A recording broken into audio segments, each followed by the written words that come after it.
Hello and welcome to another comedian's interview for my blog and podcast, The Rich Comic Life. My name is Richard Gill and my blog describes my experiences of watching well over 1,600 comedians and counting for over the last 50 years. I'm delighted to welcome my guest today. It's Mr. Rhys James. Yay! Hello, mate. Yes, it's like being at the Tommy Field or any other place you might turn Yes, of up. course. How are you? I'm very well, thank you, Richard. What an honor to be on this podcast and indeed YouTube video. Indeed, yeah. Well, I am so delighted to be chatting to you. I've been wanting to speak to you for a while. The whole interview is going to be about your comedy career. It's going to last about 45 minutes to an hour. And I'd like to go right back to the start, please, and ask you, how did you become a comedian in the first place? Well, I think lots of comedians make up a sort of, not make up, but, over intellectualize a sort of reason that made them have to do this. And I think we can all psychoanalyze ourselves a lot and get a reason out of our past. The reality is, I wanted to be one, and then I tried being one, and then I was one. So it's effectively that. It's like, I just wanted to, so now I am. Some people stumble into it and go, oh, I wanted to be a musician, but I was doing this, or I wanted to be an actor or something like that. For me, it was like, no, I was sort of 13, 14, 15, massive fan of stand-up comedy, loved it, loved coming up with little jokes and stuff, loved doing little skits at school. Despite being quite shy, I would sort of find solace in even going on stage in like an assembly and doing a character or something like that, which is sort of mad. And it seems to be at odds with being shy, but actually I think it's the opposite, because it's being completely in control of the conversation, and it's not allowed for you to speak to me while I'm doing that. So it's sort of like the perfect thing for a shy introvert to do. But then when I was 17, I wrote to a local venue to me. I grew up in Harpenden in Hertfordshire, and I wrote to a venue called the Hat Factory. So I had lots of friends in bands, and they would at school, and they would always go and play gigs. And one of the places they play was at the Hat Factory in Luton. And I saw that they had an open mic night, just sort of a general one where you could do comedy. And so I wrote to them when I was 17. And the reason I did that is because I had just assumed I will be a comedian when I was about 15. But all the comedians were sort of Jack D, Joe Brandt, they were the famous ones, Jimmy Carr, and they were a bit older. So I just thought, well, I guess I'll do something until I'm 40 and then I'll start being a comedian. And then Jack Whitehall and Russell Howard broke through, and they were both very young. Yeah. And so I looked up what they were doing, and I was like, oh, okay, Jack Whitehall, he was so new that all his CV on his website was like laughing horse competition and like all these things that, rather than like BAFTA winner, like everyone else's CV, his was all stuff that I could actually enter. And so I thought, I could just do this. So I wrote to this venue called the Hat Factory and said, can I do comedy there? They wrote back and said, no, you cannot. We don't do that open mic night anymore. And I thought, okay. And I just parked the idea.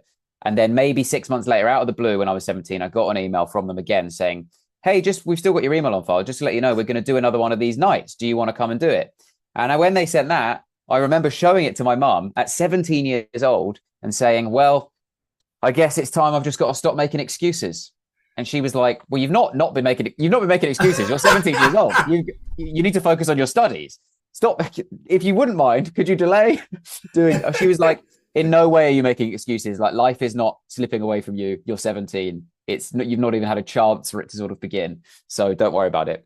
But that was it. And then it's one of those things where, I think if you start that young, then it's like you've climbed the mountain early. So it gets quite easy. I genuinely think if I hadn't done it then, and I still hadn't done it by the age I am now, I don't think I'd do it. Not because I don't love it. I think I'd be too scared. One of the lovely things about this blog, which I think is unique, is that A, it's done from an audience point of view, but B, I list every single gig that every comedian has ever seen. And you're a classic example of one who has blossomed so much. Oh, thank you. Every time I see you, every time I see you, and I've seen you a lot of times at Always Be Comedy over the years, but a lot of times that I've seen you, you get funnier and funnier and funnier. Your gag rate gets a lot higher every time I see you. Yeah. And I'm thinking, I can't stand much more of this. I can't laugh anymore.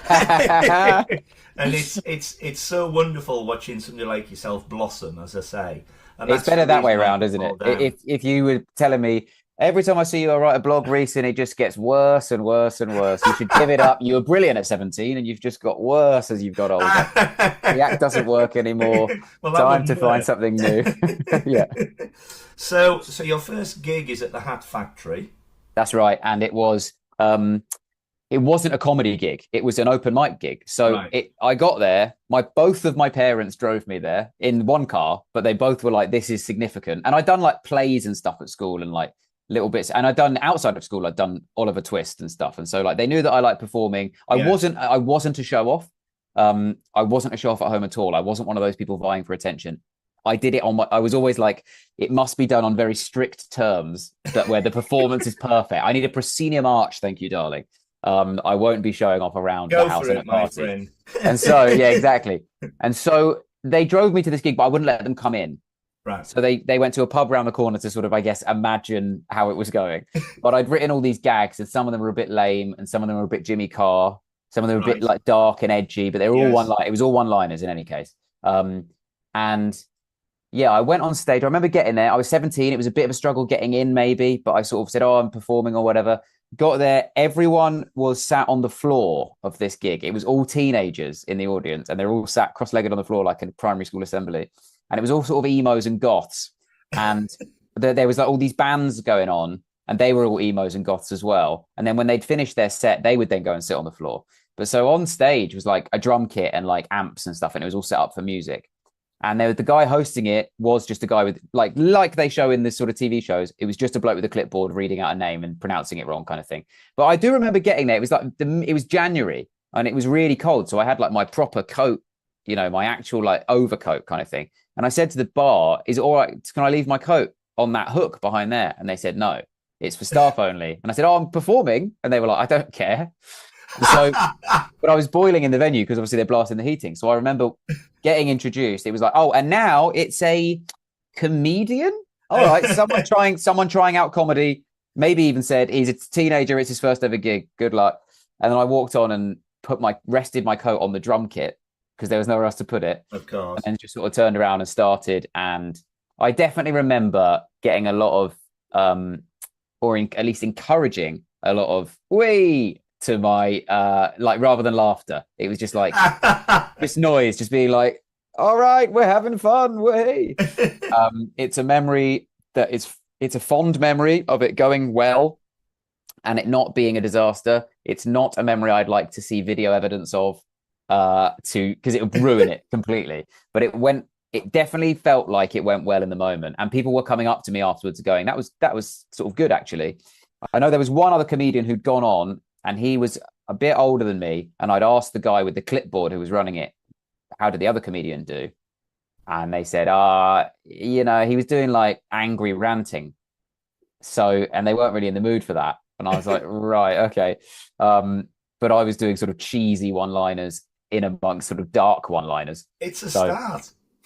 It was a start. It was a start. And it was one of those things. It also was one of those classic examples of sort of teenage hubris where like it probably objectively didn't go great, but it went well enough that I immediately was like, right, I'm entering all the competitions because I'm going to win them.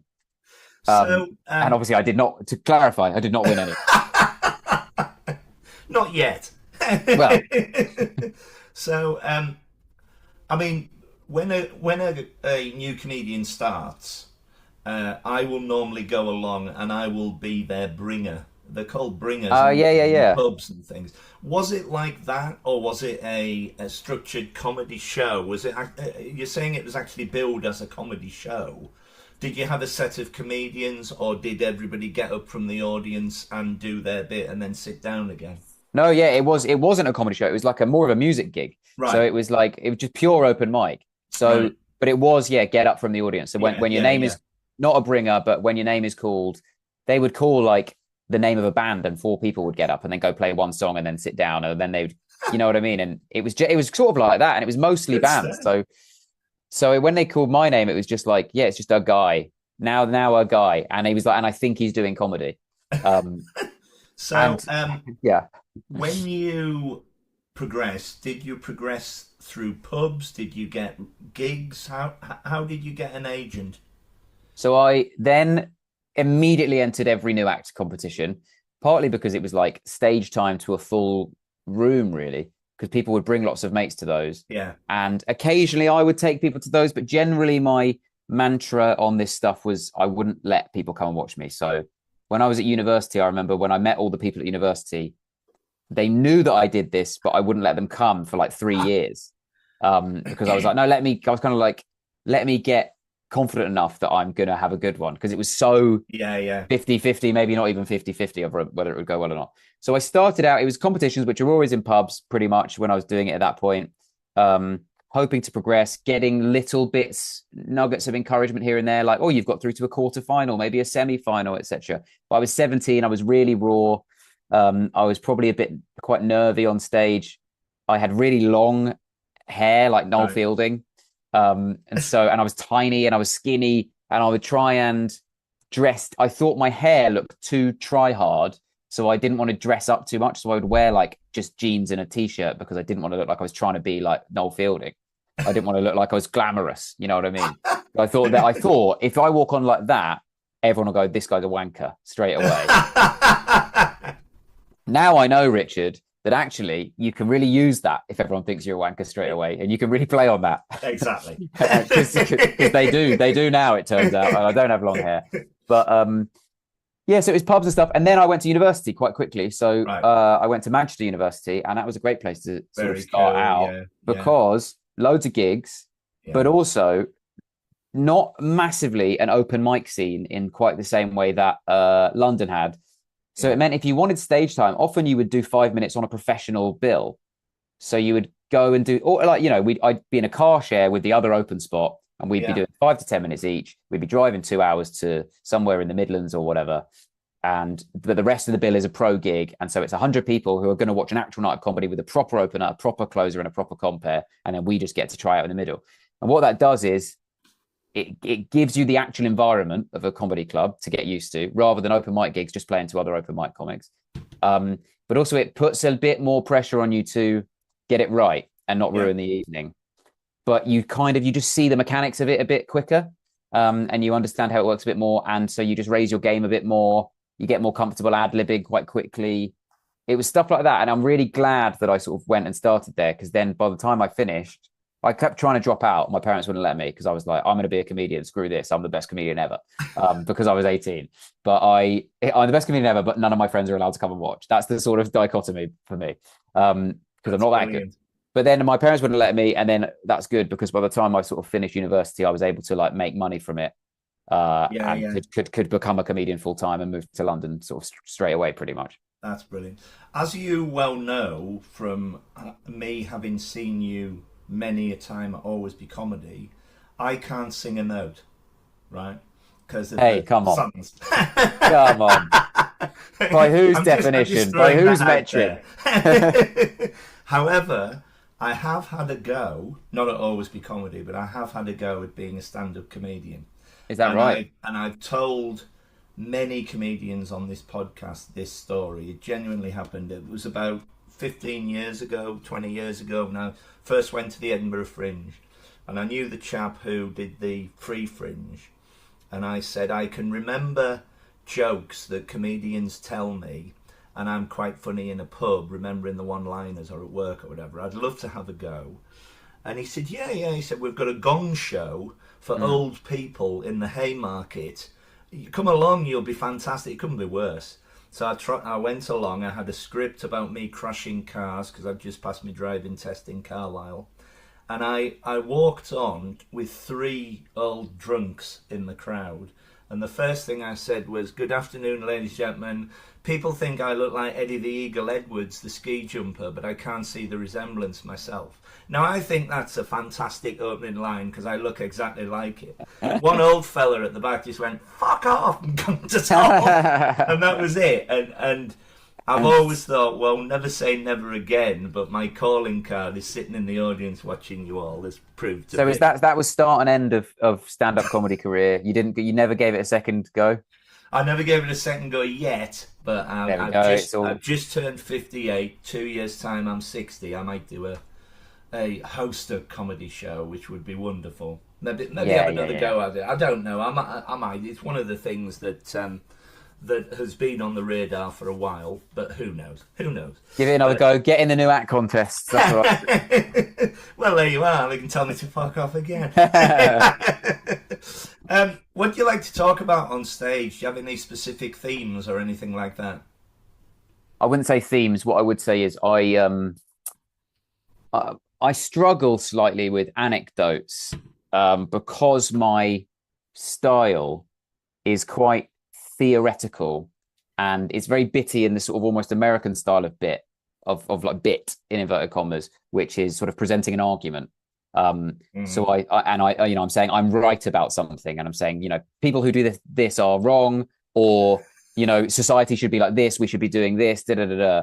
But obviously, in a very very um, like the me on stage really believes he's correct and is not taking any other response. I've picked a side basically, but that's that your means magic watching you. You can see straight away.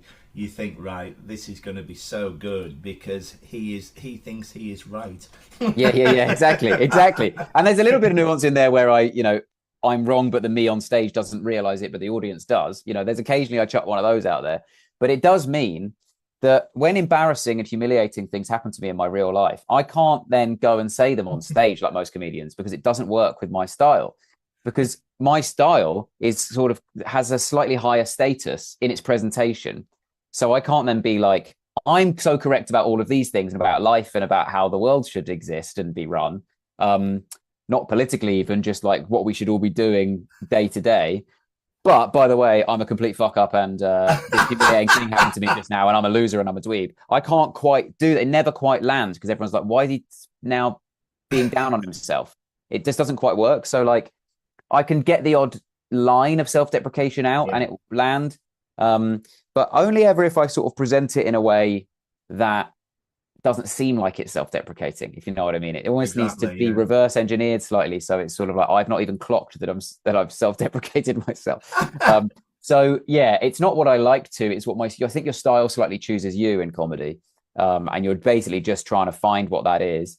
I'm pretty, I'm certain I know what that is now. It took a long time, but that does mean, I've now given up on. So normally, even until recent, even until a couple of years ago, it would be like, right, I'm writing a new show. What are my ideas? Well, that really embarrassing thing happened in the gym, so I'll mention that. And you go, well, you can't because the bit that precedes it is a 5 minute routine about how everyone else in the gym is wrong and this is what gyms should be like, and we should change the gym to be like this. You can't then go, by the way, I was made to do this demonstration of the sexiest leg machine there is to a bunch of 15-year-olds, and I panicked and did it.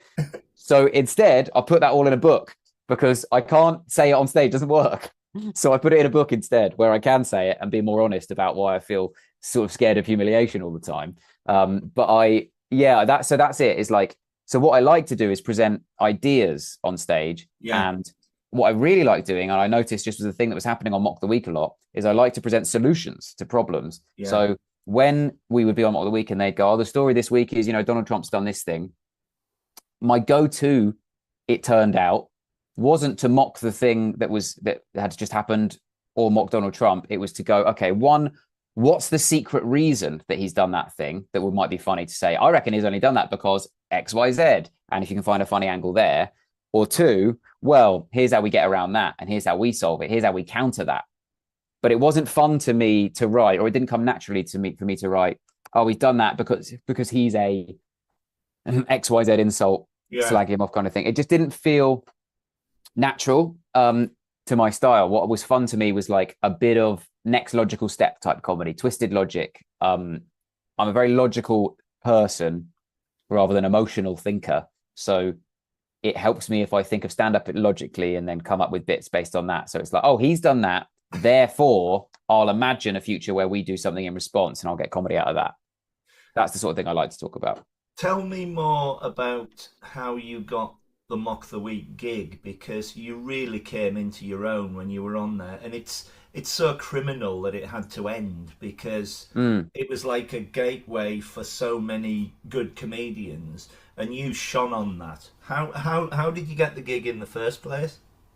It was one of those things where I've learned in sort of life in general, but certainly in comedy slash showbiz, were I to call it that. It really doesn't feel like it as I speak to you from a shed, but but It's a were I nice to call it shed. that, yeah, it's not. It is a nice shed actually, but you know, uh, Matthew McConaughey's not in a shed, is he? But yeah, I what happened is what I learned is if ever you present something, whether it's like a script or like an idea or something like that, and you or even a show, and you get unbelievably effusive feedback from someone you're trying to impress, and they say this is the best thing I've ever seen. Oh my god, I think it's absolutely amazing. Well, then you can kiss that idea goodbye. It's never going to be made. Nothing's going to happen with it. But if someone goes, yeah, it was all right to you, if you're pitching to like a channel or something like that, and they go, yeah, well, you think it's all right. Well, congratulations, you've just got a 6-part series. Wow. Because Mock the Week being an example of this, they came to watch me. I did my second hour in Edinburgh in 2015 called Rhys James Remains. Yeah.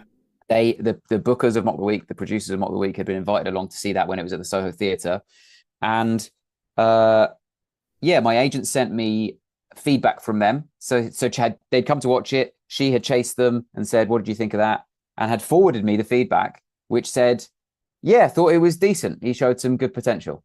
And it was kind of useful that because it made, I could read that and I could go, okay, well, I guess that's, I can close that door for another few years because, they think I'm a bit raw, maybe a bit new kind of thing. But I know now, so I don't have to keep, phoning my agent saying, what's happening with, oh my God, can I get on that? I would love to do that. I knew the answer. And then about a week later, got another email from Mock the Week through my agent saying, which date do you want to do? Which recording do you want to do? And I was absolutely flabbergasted because Wow. I had closed that door mentally. I had gone, that'll be, maybe if I'm lucky in a few years' time, because at the moment I only show potential.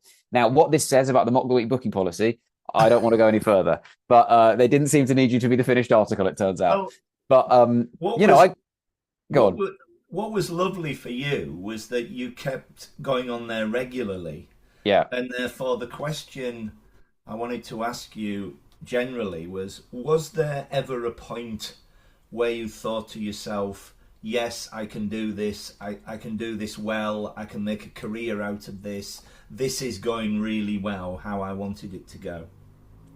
For Mock the Week or just comedy in Just general? generally comedy and because Mock the Week showcased your talent on TV, but Yeah. just generally in comedy. When was there a point when you were when you were being a comedian where you thought, I can do this really well?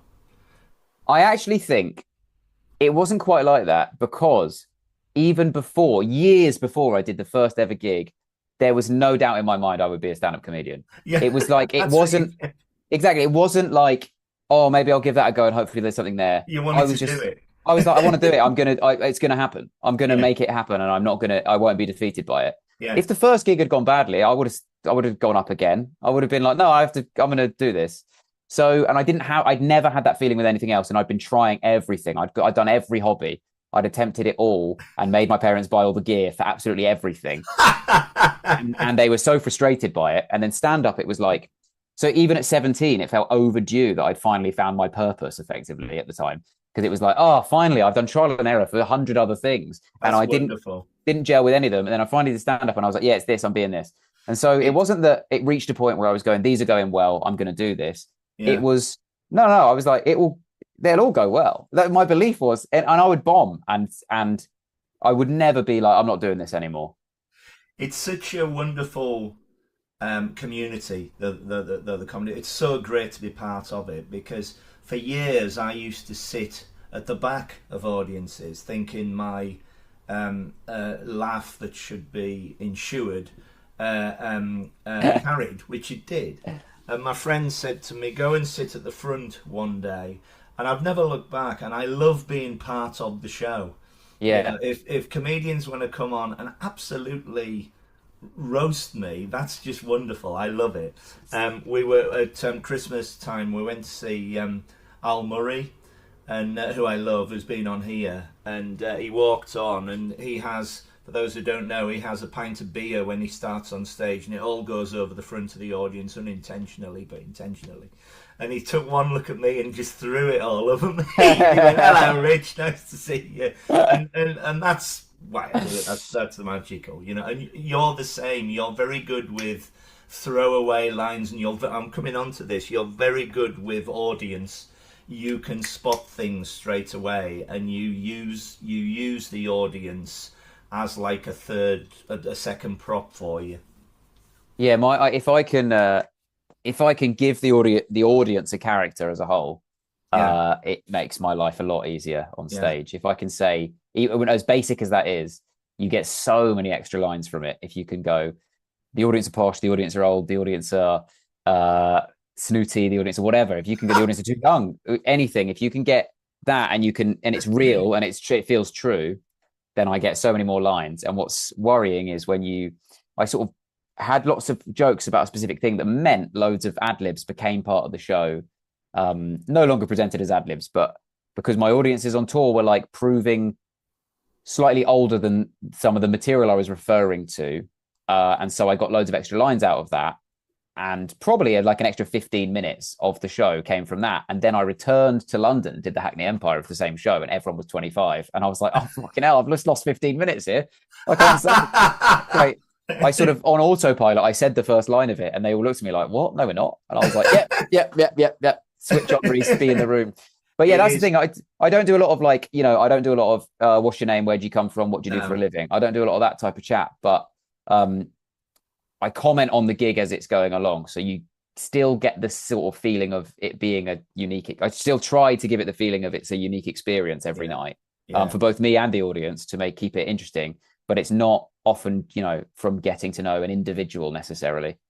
It is fascinating because comedians like Ken Dodd come to mind, where they would have a map of Britain and they would tailor make their act for each place that they would go to. He infamously described laughter, what it was like to laugh, and he said Freud said, and he went into a great elongated thing about laughter, and then he said, mind you, ladies and gentlemen, Freud didn't play Glasgow Empire on a Friday night.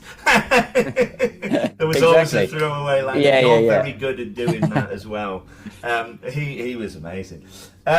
I can't ever imagine you having a bad gig, because you run out and you're like, right, I'm going to make this audience laugh. Like you say, you're ready to go and do it.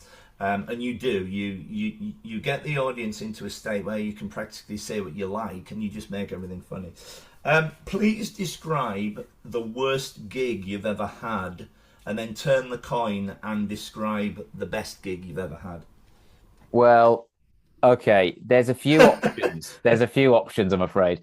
So I certainly can have a bad gig. I've had many a bad gig. The worst gigs really aren't bear pit type gigs where they're going crazy, because you can sort of do stuff on your own terms in those gigs. It is a gig that had every reason to be good, that for some reason they just don't like you.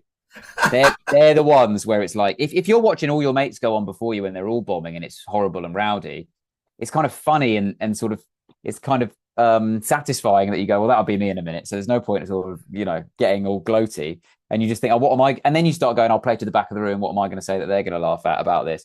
And that's fun. But it's when you're like, everything was set up, everyone was doing great, and then I went on and it was just okay.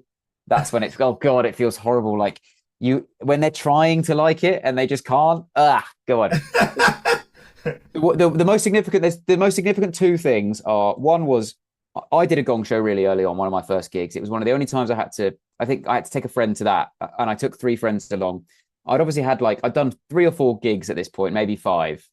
I really don't think I'd done many. And I was in sixth form at school, so my friends knew about it. So they were really intrigued and they wanted to see what it was like. And so I was like, okay, I've got to bring mates to this one to come along to this. It was called Stand Up and Coming, and it was a gong show in Tufnell Park, and it was like the basement of a pub, really small stools, and you could maybe get 30 people in there, and I think it was just acts and mates kind of thing. And the headliner was the previous gong show winner from the last month. And I went on, and I remember specifically doing a set doing sort of 4 minutes of my sort of one-liners, people being supportive because they're looking at a kid on stage. I was 17 and I looked 12, so they're being really nice and supportive. My mates are there, but then I got to like 4 minutes, and I had written this, but the end of my act was all about how I didn't expect to get this far. I thought I'd be gonged off by now, so I don't have any material. Has anyone got any games we could play? Has anyone got they want to share? And that was the joke, right? And that got me to 5 minutes. And then in the clap off at the end, I won, which meant my prize was in a month come back and do 20 minutes, right? Now the headliner of the night I was doing the Gong Show was Doc Brown doing the T rap and the slang translation rap, two things that would go on to become viral sensations. No, oh god, two fully formed routines, right? That's sort of level of headliner this gig was expecting. I didn't do another gig in between winning it and then headlining it. Bear in mind, my winning set was 4 minutes. I needed to fucking pull 16 minutes out of my arse.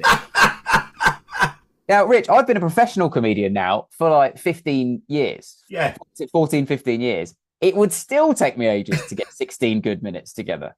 I could talk on stage for 16 minutes. I could make it quite funny by commenting on how bad the ideas were. But to get a fully, like a headline-worthy 16 minutes, fuck me, that would take forever. That is a long time, yeah. So I had a month, but I didn't do any gigs. And so it was just 16 minutes of new ideas. And also, because I was headlining it, I went on with real arrogance. And because I was 17, 18, and I was really thinking, oh, I've made it now. And I know earlier I said I would dress down at these gigs and I would try and not stand out too much. As the headliner here, I wore like a sort of leather wristband, and I wore a t-shirt with the Jaws poster on it, and I made my hair all fancy, maybe a necklace or something, because I was like, I'm rock and roll, I'm the fucking headliner. Classy. And I thought, I was really like, this is it, I've arrived. And I'm so glad this happened early on, because it really taught me a very valuable lesson. Because I got to this gig halfway through it, and I was watching the people on before me, and they were actually, inverted commas, open micers at the time, but it was people I'd actually heard of because I knew they were really good from the competitions, like Nazos Manilu and people like that went on, and he was smashing it.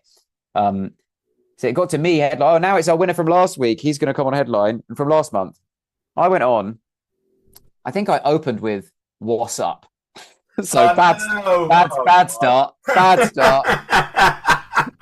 This guy thinks he's cool. It was so inauthentic. It so wasn't my personality. It's what I thought a headliner was supposed to be like, was like really cool and just like, fuck off. Yeah, whatever. And did a couple of my jokes. They all bombed. I tried some new ideas. It bombed. I had seen Stuart Lee. I'd seen the Stuart Lee comedy vehicle episode where he lies down on the floor. Yeah. And the reason he lies down on the floor and speaks into the microphone is because he's being Del Boy falling through the bar. Yeah. And then he's doing an impression of after that, and he's talking into the mic and sort of like having a sort of breakdown about it being voted the funniest thing in the world. But that is a punchline that Stuart Lee has built with 20 years of context behind it of who Stuart Lee is, and also Only Fools and Horses, effectively. My 17-year-old brain was like, it's really funny if you lie down on the floor. So bombing really hard, it going terribly. I was just like, immediately, to be fair to me, I did the thing that I would do now, which is I didn't just die and do my material and get off. I said, right, this is an absolute nightmare. This is going all wrong. Everyone hates me.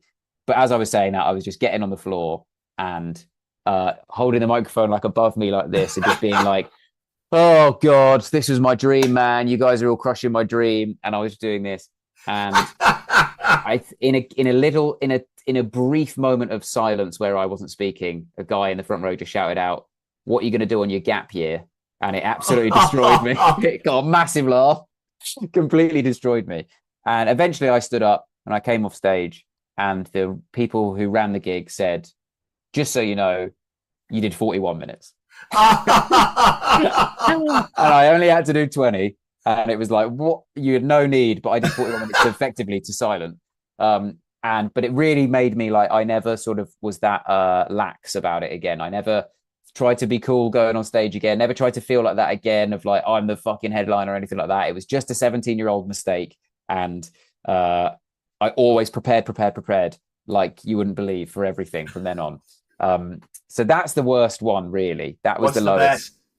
There's not a best. There's not a best that stands out, really. I don't think there's an absolute. I really can't. Nothing comes to mind, which is pretty bleak, isn't it? Well, I can give you a lot of bests. I mean, every time I saw Work in Progress for Spilt Milk, your Yeah, my last Listen tour. to it. Yeah. That was phenomenal. It Oh, was thank just you. laughter, laughter, laughter, laughter, and I think obviously when you're doing your routines, if you've got a story that lasts about 5 or 10 minutes, you're trying to get as many gags in there Yeah. as hit rate as you can, presumably, because one follows another, but it has to all link in.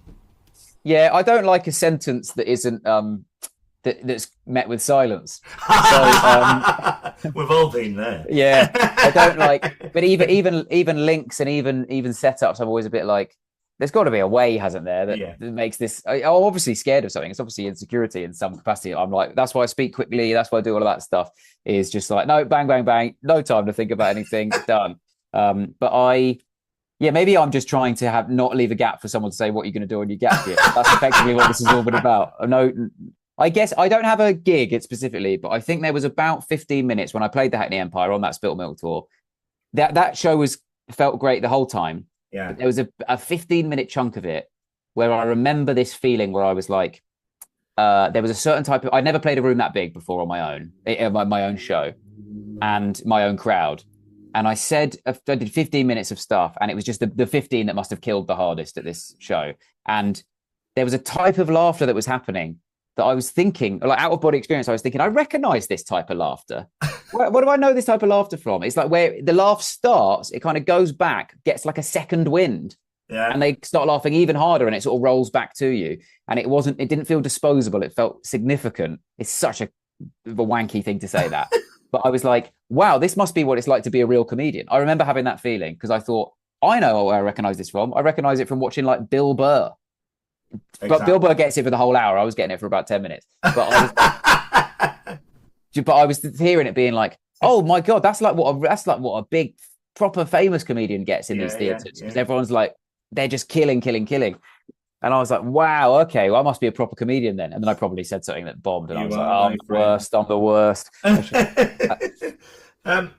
How do you cope with any nerves before you go on stage? Do you get nervous at all before It's going on interesting stage? because I don't anymore have the physical tells, I think, of nerves. Like my heart rate doesn't go up, and I don't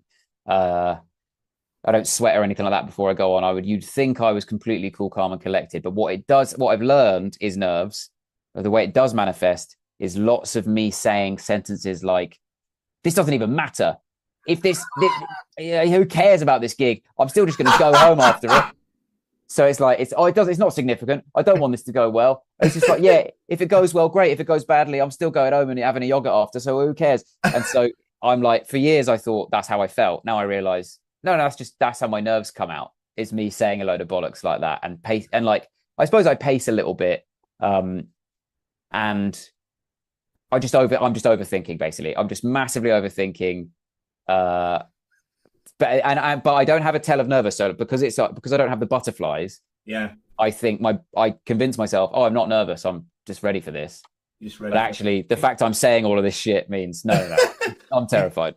It's weird because it's not weird. It's. I mean, watching you from the audience, I always used to sit at the back, as I said earlier on, and when I sat at the front, personally, my confidence went through the roof. So it must give you an enormous amount of confidence when the laughter comes, and is it fair to say that when you speak into a microphone or when you walk on a stage or when you get your first laugh, any nerves that you may have go? Yes, but they don't go necessarily forever. So Right. a good example would be you've been to Greenwich Comedy Yeah, Festival, yeah, yeah, um, and Will Briggs runs loads of those. He runs them in yeah, Bristol and Brighton and St Albans and Manchester yeah, and stuff. Those are big gigs. Those are big gigs. You want to go well. Often, sort of friends of mine will come along to those gigs. And they'll buy tickets and like just tell me on the day I'm at this show. And they are places you always want to do really well. And you'll always be a bit nervous about those, no matter how many times you play them. But it's such a good noise in those tents that you get that first line out, you get a big laugh, and you do relax for a bit. If I suddenly start doing a routine they're not going for, you know, because they will pick and choose. So they don't just go, oh, you said one funny thing. I guess we'll love you forever now. They'll go, you could get into a bit and they could go a bit quiet. I will become nervous again in that moment, which is annoying because that's exactly the moment you need to present Yeah, absolute confidence of, no, yeah, no, I know yeah, you're not laughing, but trust me, I'm going somewhere.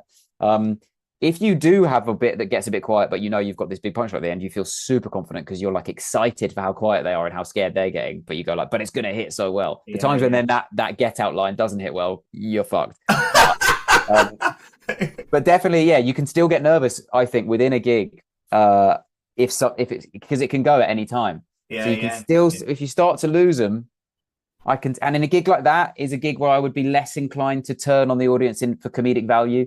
So I like to, in a smaller gig, I would happily go, you know what, you lot are all pigs, you Neanderthals, you serve me. And it would be like audience, I wouldn't be doing that to silence, you know, I would only do that if they were finding it funny, but it suits my style to do that. And so I would happily do that. It's a lot harder to do that in a big sort of circus tent to 2,000 people Yeah, uh, yeah, because yeah. you lose a bit of the irony.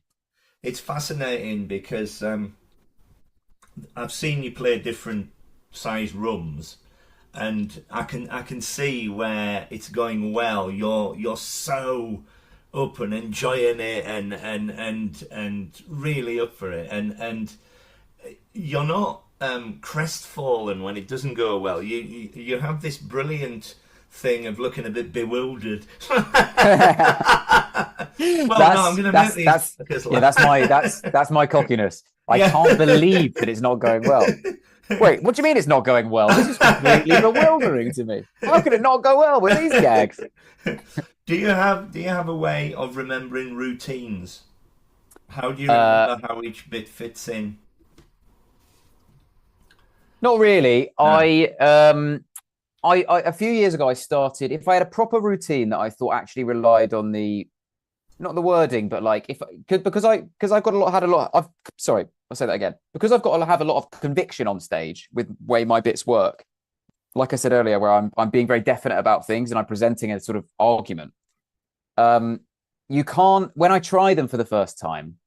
For a long time, I was making the mistake of I'll kind of just like I've had the idea, I've written it, I won't memorize it, and then I'll go on stage and try and do it. But you lose all conviction if you can't remember it because you Yeah. are kind of if you're floundering a little bit like, and yeah, what I'm trying to say is, and you're being a bit like that, then you're not going to win a debate. And I'm effectively having to win a debate against the audience with some of these arguments I'm presenting.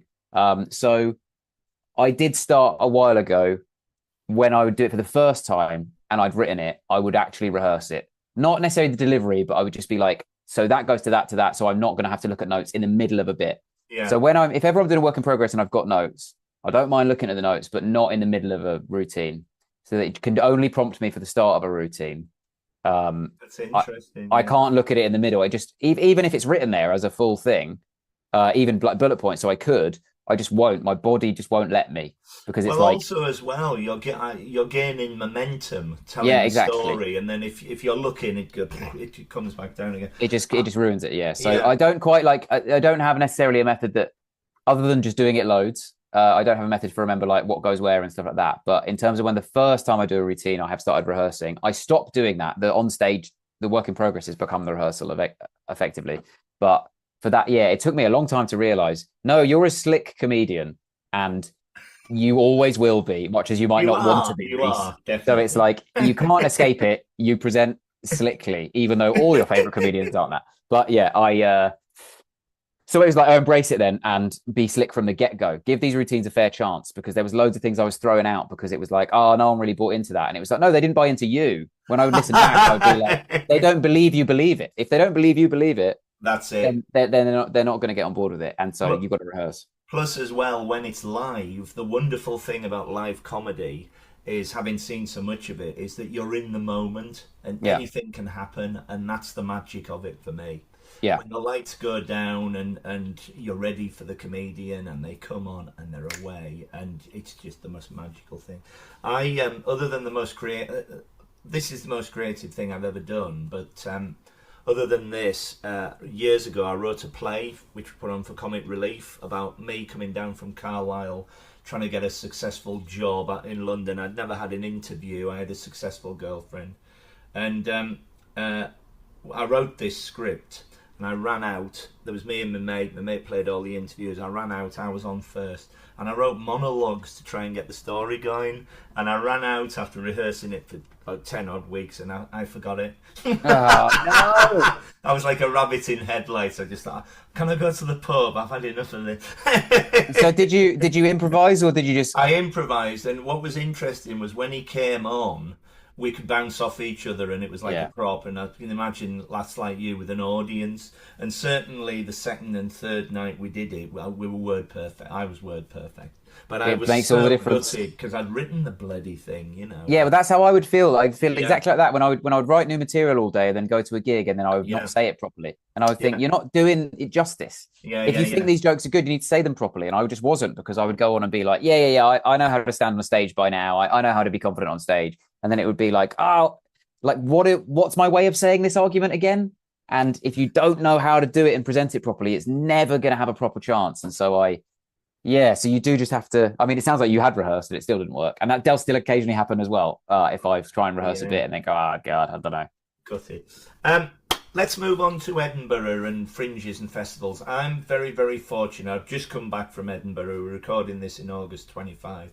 Just had a wonderful weekend there. I go there every year, and I normally go for about a week, and I see about 50 shows in a week. I need a holiday by the time I come back. I'm exhausted, but I love it. It's the whole atmosphere is incredible. I've branched out more to do more festivals. I do Leicester, Brighton, Hastings is very good, Hull is very good, Nottingham is very good, on and on and on. Tell me your experience of fringes and festivals, in particular, if you've gone up as a punter when you first went up, if you've done it in a group of with a group of comedians, or particularly your solo shows, because I've seen you a few times do an hour and it's fantastic. Yeah, the first time I went up, I was 18. I was in the semi-final of So You Think You're Funny. Brilliant. Which Congratulations. thank you. I didn't get past that semi-final. But I had never been to Edinburgh before. I'd only done about 8 gigs, I think. I think I scraped through on a sort of child sympathy vote of a heat that was quite good quality heat. And so again, it was one of my earliest gigs, and I met some people who remain very close friends at that gig. So I met my friend Mark Smith, who doesn't do stand-up so much anymore, but did Russ Howard's Good News and stuff back in the day. He was one of the first ones of my peers to break through. Ed Gamble was also in the audience. Mark was on. Ed Yeah. Gamble was there just watching because he's mates with Mark, and Johnny Sweet, who Brilliant. who's an amazing performer, but is more of an author and screenwriter these days. Yeah. But they were there because they're just pals with Mark, and then I went up to them after the gig and started chatting, and then went for a drink with them or whatever, and sort of was taken under several wings, so to speak. So very grateful I did that contest because of that. Went up to Edinburgh to do that, stayed in like a friend who was at uni there's house. It was such different days. You could still have your house when you're at uni for that long. And he let me stay there for free because he wasn't renting it out for 20 grand. It was incredible. He's not doing that now. I mean, the landlord. But I stayed there. I was there for a week. I had a mate who just decided, I'm going to come up and I'll just try and get some flyering work. And he did just come up and he did just get some flyering work with another mate. And then we would just like hang out. I did like the So You Think You're Funny gig, and then I did maybe like 3 other gigs. And that was sort of it. And I was there for a week, and I was just like, this is the most mind-blowing. But there was no Google Maps on phones at the time. I didn't have a phone like that. And I couldn't get my bearings of where I was unless I was in the middle of the Royal Mile. So in order to get anywhere, I would walk to the Royal Mile and then walk from there to that place. So even if I was at, say, the Pleasance Dome and I wanted to go to the Pleasance Courtyard, I would have to go via the Royal Mile, which, as you know, Rich, is 20 minutes out of the way. Yeah. So every journey, and is also the busiest strip of road in history. Yeah. So every journey involved me going and sort of dodging street performers because I just couldn't work out where anything was unless I was at the Royal Mile because I was on my own. But yeah, that was the first one. And then I went back and I did, and this is actually an answer to what I believe will be a future question. To skip ahead slightly, I did in 2010 a show called, so in 2009, which is the first time I went up when I did So You Think You're Funny, I went to watch a show called the Comedy Reserve, which is the Pleasance's, which is one of the big venues, Pleasance's own showcase of new comics, and it's 4 comics doing 15 minutes a night, and the Pleasance take you up, they put you in a good venue kind of thing. And it's a showcase. Maybe agents will come, maybe stuff will happen off the back of it, whatever. You're new, you're doing 15 a night. It's a great sort of boot camp anyway. But I wanted to do that because, as I say, I had studied Jack Whitehall's CV and he had done that. And so I was like, right, you need to do that. And that's how you present Big Brother's Big Mouth or whatever. I love the confidence. So I was like, right, I'll just do. I didn't realize though because before I started, I was like, right, Jack Whitehall's doing it and everyone else is 40. So I'll be the young comedian. And then you start comedy and you go, everyone's 18. What happened to me? I was like, oh, right, everyone wants to do this and everyone's 18. I thought there was hardly any comics because you didn't see them on telly. But I took my mate who was flying in Edinburgh that year to watch the Comedy Reserve. Again, Doc Brown was one of the comedians on the bill. Of course. And we went to watch it. And as it ended, I said to him, I'm going to try and get on this show next year. That's my aim. I'm going to try and get on this next year. And then I did. And I got so lucky, I think, because Nick Helm wanted to do a solo show and he wasn't allowed to do both. So wow. I wasn't in the top 4. I was 5th selection, I think, because he said no, I got in. And that day, when I was at uni in my halls in first year of uni, and they phoned me or emailed me, I can't remember, to say, we'd love to have you on the Pleasance Comedy Reserve this year, remains the most excited I've ever been about it. The best moment of my comedy career. It remains the most exciting thing. Good. I was like, because I loved Edinburgh. I loved going to Edinburgh as that, effectively a punter, but doing those competition gigs. I thought it was the most amazing thing in the world. I was like, I've got to get back there. I've got to find a way. How can I get back there? And when I got that email saying, well, we're going to take you and we're going to do the thing that you set out to do so recently. Also, because obviously part of my brain was like, right, brilliant. Well, Doc Brown did it. Jack Whitehall did it. So now I'm famous. This is amazing. Now I'm a huge success and I've got £1 million. Isn't this incredible? See, when I then did it, I died every night and it was fucking awful. But careful what you wish for. But it must have been, as you said, joyous to get that email. It was incredible. It was like, because I auditioned for it. The audition went well. The audition was on my birthday. I remember vividly, it was the first time I ever had a drink before going on stage. I would never normally do that, but I was like, whatever, it's my birthday, I'll try and relax. I'd done a few of these contests and auditions by now. I knew they were stressful, so I was like, But I went on with a bit more of just a bit less nervous, I think. And just a bit more like, we'll see what happens. And it just went, I just remember it going well, but it wasn't like, but everyone was doing great. So I didn't go away being like, I'm definitely getting that. It was like, well, I've given a decent account of myself. And then every other person who went on after me absolutely smashed it as well. And people who went on before me, etc. So I didn't expect it. And then to get that email, I was like, oh my God, I get to go back. This is incredible. I get to go back and do a whole Edinburgh. And I get to do a really legit thing that means something. Yeah. It was so exciting. Yeah. I mean, even now, I've been going 20 years. And because of the success of the blog and the podcast, I can't get from one venue to another without some comedian wonderfully coming up going, hello, Rich, how are you doing? Yeah, lovely and stuff. It's lovely. And I don't make any money at all from the blog or the podcast. The reward for me is the recognition. It's just the nicest thing. And as I said earlier, it's wonderful being part of the community. And I've built up this reputation where I go into audiences and comedians say, oh, Richardson, we're going to have the best night, because I genuinely am passionate about the art, and if you're very good like you are at what you're doing, what's not to love? It keeps me going, and it if you have dark times, you go to a comedy night and you cheer yourself up. It's so great. So this, Richard, is how you can start monetizing it. Okay. As you well know, there are some nights when reviewers are in or the judges are in Edinburgh. And the reason people love having you in the audience is because I've got a mate like this as well. A mate I grew up with called Sam. He's got a really big booming laugh. And if ever he would come to my Edinburgh show, it would be the best show of the run. Yeah. Because all audience members want, I think, is to not be the loudest person in the audience. So if there's someone there with a big, massive laugh, everyone just comes up to that volume. Everyone goes, okay, that's how loud we can go. So if you're there, everyone goes, oh my God, this is about to be the best show of the run. This is incredible.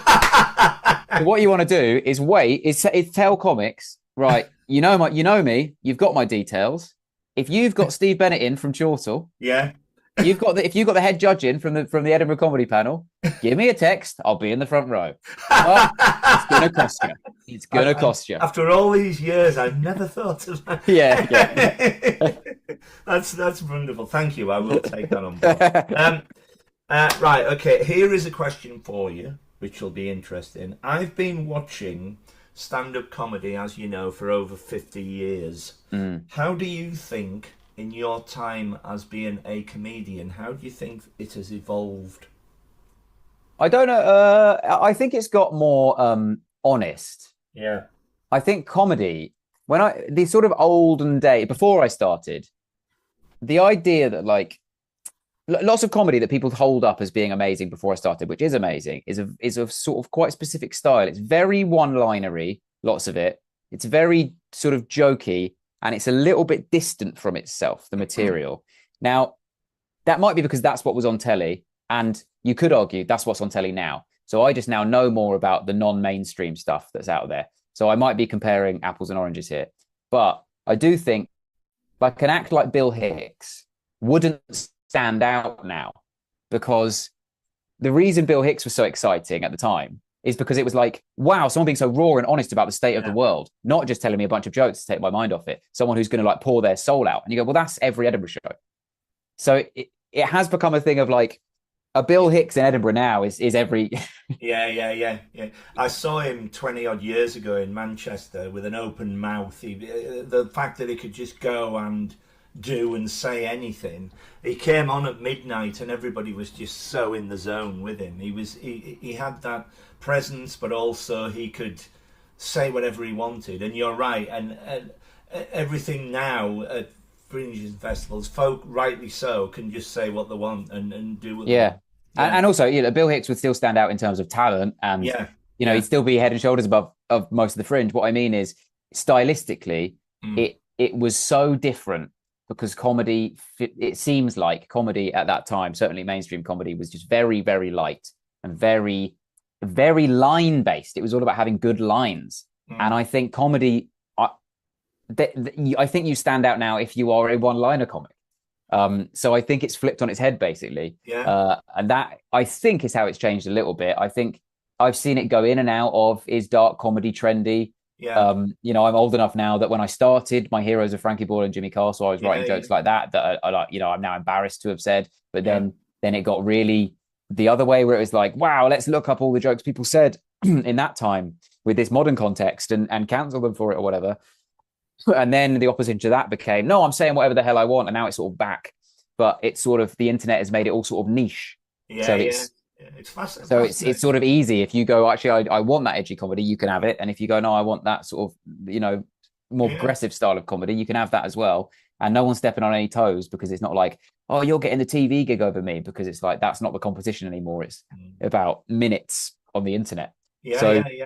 All of it is anyone can have the audience if they're good enough. And so it's changed in terms of that as well. But I think the main thing is that, it felt like in the past, it was really exciting to everyone if someone was just going up there and being raw and honest. And increasingly, it's like that sort of is what everyone is capable of doing and can do without fear these days. So you don't stand out like that anymore.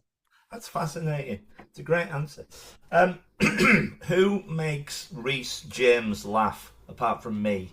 Who are your favourite comedians, past and present? Did you have comedy growing up? Yeah, I love comedy growing up. The people I want to watch now would be Tim Key and Sam Campbell and Sean McLaughlin. In terms of stand-up comedy, Sean McLaughlin, I think, shout. Creme de la creme, the best pure stand-up. One of the best ever in this country, I think. And the interesting in my peer group, he has been considered this since we were all open spots. Everyone has always been like, it's Sean. Sean's number one. And so it's amazing that he still is, that everyone still is like, well, Sean's just unbelievable. I want to go watch Sean. Sarah Pascoe, I love watching Sarah Pascoe do comedy.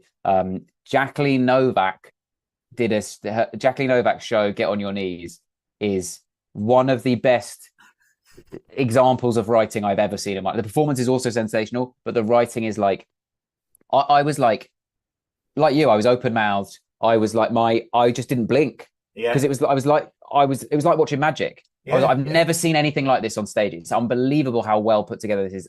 Every sentence was a gorgeous lyric. It was just brilliant. It was like poetry. It was amazing. So those sorts of people. My favorite comedian in the world is John Mulaney. Love John Mulaney so much. Love watching John Mulaney. Certainly takes some influence in presentation from John Mulaney occasionally. That's fantastic. love Bo Burnham. Yeah. When I was growing up, I was really into, as I say, Jimmy Carr, Frank Skinner. Frank Skinner's routine on jealousy, Yeah. which I implore listeners to Google. Go on YouTube and watch. I still think is one of the best ever comedy routines. He is Uh, so natural. It's it's just unbelievable. One of my unbelievable, that favorites. routine.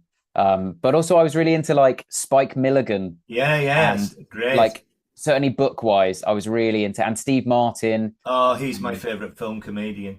I yeah, love him. Absolutely definitely love him. big time. And reading his book and then like Yeah, watching his yeah, old stuff. And also yeah, his novels are my favorite yeah, books yeah, as well. yeah, yeah, yeah. So He's yeah, just got a that's new biography out as as well. he. Yeah, which should be good. My they're great shouts. My first ever gig, age 7, with mum and dad and my grandma and my brother, was Les Dawson in Scarborough, and he's still top 5 for me. My my Perfect. Yeah. my grandma was late for the show and she had to crawl down in front of the stage to get to a seat, and he took the piss out of her for the entire show. And he walks on at the end and he goes, "Ladies and gentlemen, we're very privileged tonight to have the chairwoman of the Scarborough Women's Institute in the audience tonight. She's been let out of the home and today is her birthday. She's 111 years old. Come on, we're all going to sing happy birthday." And he starts playing happy birthday on the piano badly. The whole audience starts singing. My grandma is embarrassed and he looks to the wings. He goes, "What? What? Oh, she's not 111, ladies and gentlemen. She's ill." And the curtain comes down. My God, I've it's a never classic. forgotten that. And I can remember laughing, thinking there is something here that is magical. And then a year later, we saw Tommy Cooper, and that was it. I started making every list of Right, and then everything, you're in. and I was in.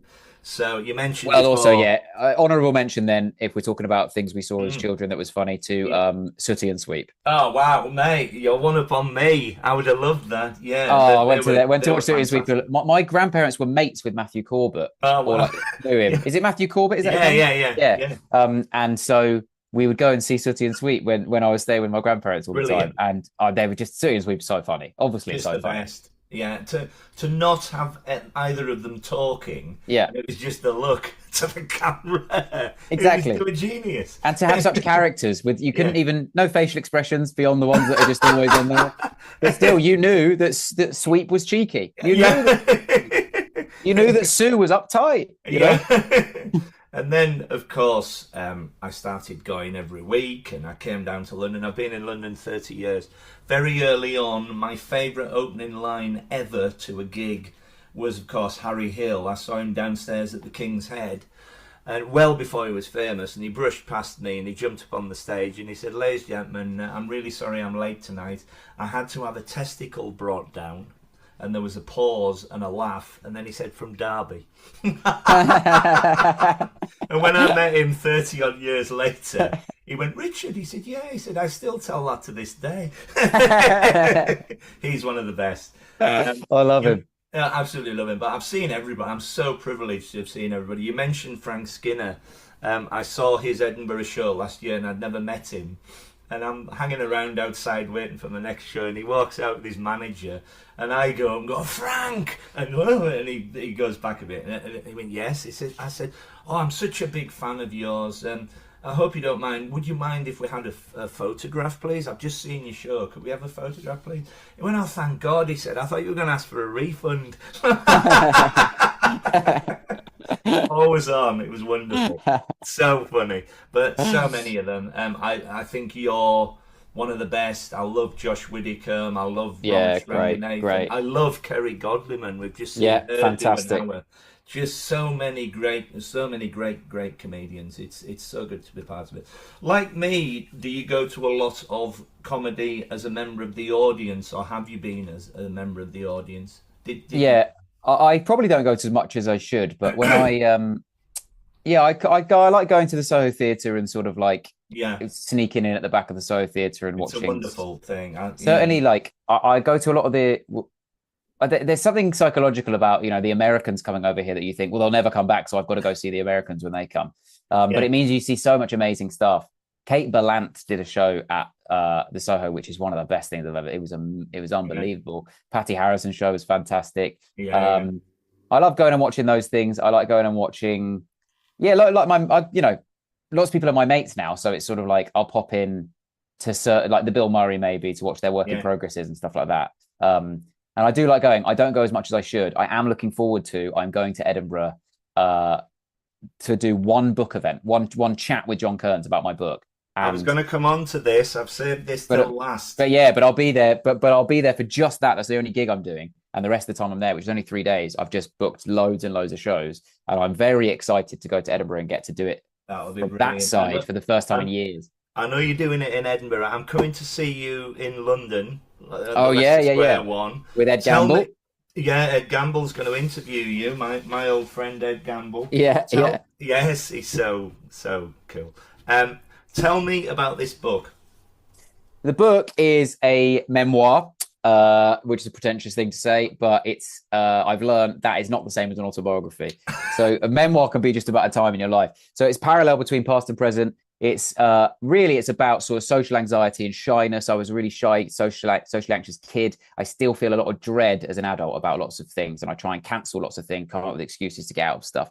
It's sort of how that chimes a little bit with my modern life with a long-term partner who isn't like that at all, and a career in the performing arts. Though it's not really about comedy. It's mostly about memories. It's about regret and humiliation. As I said to you earlier, loads of humiliating things happened to me, and I don't talk about them on stage, so they're all in this book.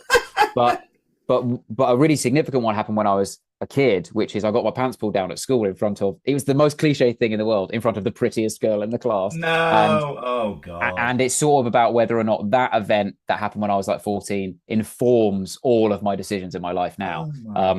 But also there's a sort of through line of this sort of regret that I have, which is when I was 17, not a very adventurous person, I signed up to go to Borneo on an expedition and climb a mountain. And I bottled it at the last minute and bailed and went to Kavos instead, to have a sort of lads holiday where I didn't get off with anyone. So so I sort of parallel that, and I'm trying to effectively get the monkey off my back throughout this book so I don't regret that so much. Well, I'm so looking forward to reading it. I've ordered it off Amazon. Oh, thank you very much. And I'm going to come and see you on the 14th. It's the 14th of August at Leicester. Yes, that's when it comes out. That's when that event is. And the live events will be like... they're in conversations, but they won't be like heavy, and they won't be too much about the book. I think they'll be like live podcasts. They'll be tangential, and as far as I'm aware, all the comics who've signed up to do these gigs are going to be taking me to task. John Kearns said, "Get your turtleneck. It's going to be like Newsnight." So I'm ready to go off on several tangents about stuff and be accused of all sorts of nonsense and have to defend myself. And there might be some little games and stuff with the audience. Who knows? Brilliant. Well, I'm on the front row. Surprisingly. Well, there we go. We're sorted. Yeah, yes, exactly. Yeah. Go. I never would have guessed. I'm sort of like digging a hole here.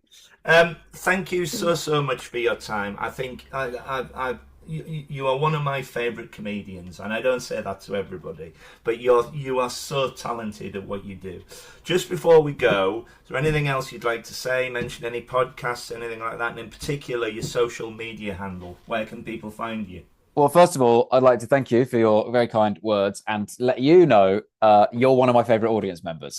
Okay, I'm sure you know that already. And I'm sure you've heard that before. But thank you. Were there a blog about best audience members? I think for most comics you'd rank extremely highly. So, one of the all-time greats, and fair enough, you've been doing it for 50 years or however long. That's incredible. One day I want to go to a comedy show and sit in silence and see what happens. I genuinely think if you were visible, whoever's on stage is going to have a full breakdown. If I did a gig and you were there and I was and you were there with your arms crossed frowning at me, I'd be like, oh my God. I've lost it. I've fully lost it. I've got to stop doing this. Well, I must be saying something so offensive. You're very kind, my friend. That's made my day. So, where can people find you? Social media. Yeah, rhysjames.co.uk is where you can find all the tickets to live stuff, details about the book and stuff like that. And then at Rhys Jamesy is the and it's RHYS. It's not spelled like the footballer. I've avoided that all. Yeah. But... Good. But as I say, thank you so much. I could talk to you all night. I'm looking forward very, very much to seeing you again very soon, and all the very best to you, and all the very best with the book. Thank you so much. Thank you, and I'll see you soon. All right, mate. All the best.